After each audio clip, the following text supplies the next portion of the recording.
मूर्तिकला ही आपल्या संस्कृतीचा भाग आहे. महाराष्ट्रात गणेशोत्सव, दुर्गापूजा यामध्ये मूर्तीला अनन्यसाधारण महत्त्व आहे.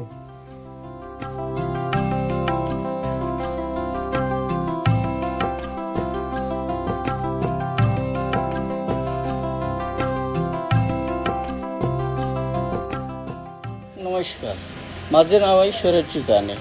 शरद चिकाने. मी या कलेमध्ये 45 वर्षापासून काम करतो आहे. मातीचे गणपती तयार करतो आहे, मातीपासून कृष्णाच्या मूर्त्या तयार करतो आहे, मातीपासून देवीच्या मूर्त्या तयार करतो आहे. आणि माझी ही चित्रशाळा आहे, हिचं नाव आहे चिकाने कला केंद्र म्हणून. आणि आता मी तुम्हाला काही आमच्याकडे होणाऱ्या तयार झालेल्या मूर्त्यांचं दाखवतो आहे. आमच्याकडे काळ्या मातीपासून, लाल मातीपासून मूर्त्या तयार होतात. काळ्या मातीपासून तयार केलेल्या मूर्त्या आहेत आणि काही लाल मातीपासून तयार केलेल्या मूर्त्या आहेत. आमच्याकडे शिवारामधून येणारी माती असते, त्या मातीपासून आम्ही हे सगळं कार्य करतो. आणि हे आमच्या आजोबा पंजोबापासूनचं चालू आहे व्यवसाय. आणि आता या व्यवसायाला आम्हाला 70 वर्षाचा वर होत आहे. आजोबा वडिलांपासूनचं चालू असलेलं काम आहे हे. आणि आता तुम्हाला मी दाखवतो मूर्ती कशी साच्यामध्ये भरून काढतात आणि हाताने कशी तयार करतात. या ऐकू. तर माती या प्रकारे या साच्यामध्ये ढालाई होते आणि मग त्याची कास्टिंग केली जाते मातीमध्येच. आणि मग ते काढल्यानंतर त्याला मग हाताने फिनिशिंग वगैरे करून, जसा मुलगा आता फिनिशिंग करतो आहे हाताने, अशी फिनिशिंग देतात. आणि याच्यानंतर मग ती मूर्ती रंगरंगोटीसाठी तयार होते. मूर्ती घडवणं म्हणजे केवळ कला नाही, तर ती एक साधना आहे. प्रत्येक रेषा, प्रत्येक भाव हा कलाकाराच्या अंतःकरणाचा ठाव असतो.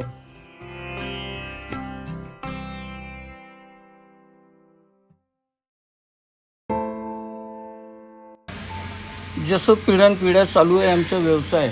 आधी कसं मातीचं बनवायचे आम्ही, मातीपासून मग कसे हाताने कलरिंग वगैरे करायचे. आता जसं चेंजिंग होत चाललं आहे काळ, तर नवीन मूर्त्या म्हणजे POPपासून तयार व्हायला लागल्या आहे. POP मातीपेक्षा बघायला सुंदर दिसते, कलरिंगमध्ये छान दिसते, तिच्यावर कोणताही कलर वापरला तर चांगली वाटते. आणि कसं की त्या मूर्त्यांचं विसर्जन होत नाही. एक तर पाण्यात विरघळत नाही, वरून पाण्यामध्ये तिला मच्छ्यांना त्रास होते. प्रत्येक गोष्टीवाला प्रॉब्लेम आहे तिच्यापासून. आणि कसं आपण एवढ्या भावनेने आपण गणपती 10 दिवस आपल्या घरी मांडतो आणि मग तिला नेऊन विसर्जन करतो. आणि त्या मूर्तीच्या दुसऱ्या दिवशी बघितले हातपाय तुटून पडून राहते, खंडित झाल्यासारखी मूर्ती राहते. हे असं बघवतं. त्यासाठी सगळ्यात चांगला उपाय असते की मातीची मूर्ती ही पाण्यामध्ये बरोबर विरघळते आणि सगळ्या पर्यावरणाच्या हिशोबाने चांगली असते. म्हणून आजकाल आम्ही आधीपासूनच्या मातीचीच मूर्ती तयार करतो आहे आणि आता पण मातीचीच मूर्ती तयार करतो आहे. आम्ही दुसरं POPची मूर्ती आजपर्यंत कधी तयार केलेली नाही. आणि नवीन म्हणजे असं की आता वेगवेगळे कलर्स यायला लागले मार्केटमध्ये, नवीन कलर्स यायला लागले आहे.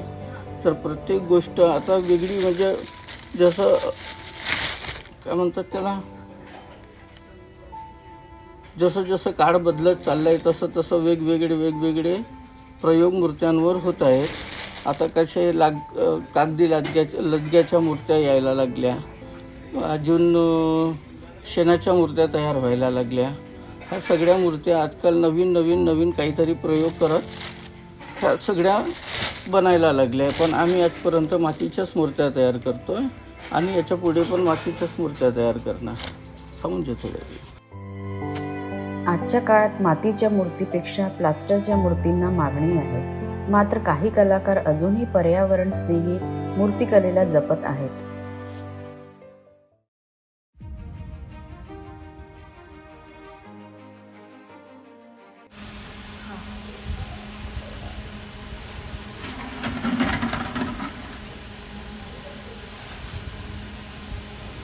तर ही जी माती आहे, या मातीचा जर व्यवसाय चालू राहिला पाहिजे असं वाटते आपल्याला, तर त्यासाठी आपल्याला POPच्या मूर्त्यांवर बंदी आणावं लागेल.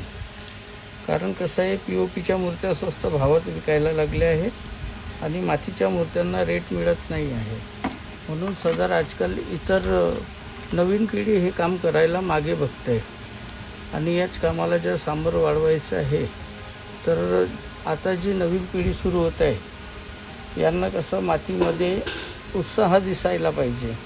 उत्साह दिसेल तर हे व्यवसाय कायम चालू राहील, नाहीतर हे व्यवसाय लवकरच बंद पडण्याच्या कगारवर राहील. यासाठी म्हणून आपल्याला आतापासून थोडंसं POPकडे दुर्लक्ष करावं लागेल आणि मातीच्याच मूर्त्यांकडे जास्त लक्ष द्यावं लागेल.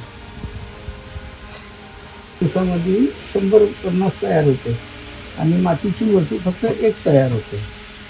एवढं फरक असते.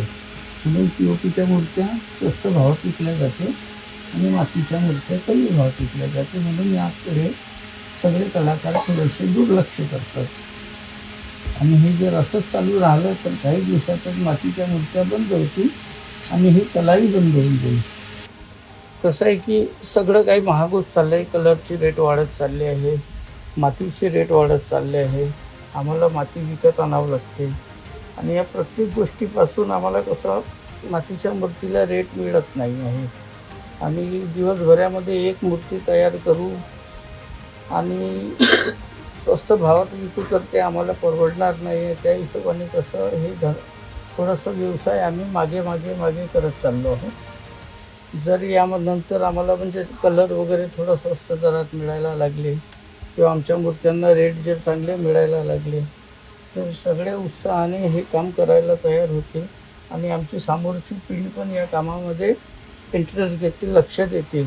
नाहीतर काही दिवसानंतर ते मातीच्या मूर्त्या बनताना सुद्धा बघायला मिळणार नाही आहे. हे अशा प्रकारे या मातीपासून आम्हाला या व्यवसायापासून दुर्लक्ष करावून दुसरीकडे लक्ष करून दुसऱ्या व्यवसायामध्ये जावं लागेल. धन्यवाद.